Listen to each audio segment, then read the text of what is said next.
চায় একটা দল। গত 17 বছরের মতো মানুষের উপর জুলুম নির্যাতন করে ফ্যাসিবাদী হয়ে উঠতে চায় একটা দল।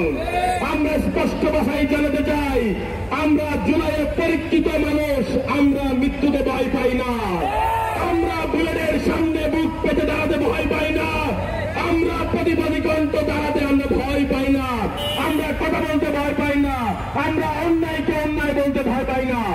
সুতরাং বিগত জুলাই আওয়ামী লীগ দিল্লি দিয়ে থেকেছে। আপনারা যদি একই কাজ করতে চান তবে মনে রাখিয়েন, দিল্লি যাওয়ার জন্য এয়ারপোর্টে যাওয়ার সুযোগটাও আপনারা পাবেন না।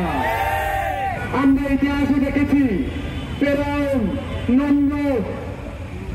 নমরুদের লাশ কোনো মাটি গ্রহণ করেনি। সে ফেরাউন নমরুদের মতো কাজ করে এদেশের মানুষ আপনাদেরকে গ্রহণ করবে, এদেশের মাটি আপনাদেরকে গ্রহণ করবে, এদেশের পানি আপনাদেরকে গ্রহণ করবে, সেই স্বপ্ন দেখিয়েন না। 5ই আগস্ট পরবর্তী সময়ে এবার যে বক্তব্যরাগাতে খুঁজে পাবে একটি নতুন বাংলাদেশ এর স্বপ্ন দেখবে, সেই বাংলাদেশে তাদেরকে নিরাপত্তা নিয়ে চিন্তা করতে হবে না। কিন্তু দুঃখের বিষয়, আমরা দেখতে পাচ্ছি গত 17 বছরের মতো আওয়ামী লীগের মতো সেই চাঁদাবাদী কালচার আবারও ফিরে আনতে চাচ্ছে একটা দল। আমরা দেখতে পাচ্ছি গত 17 বছরে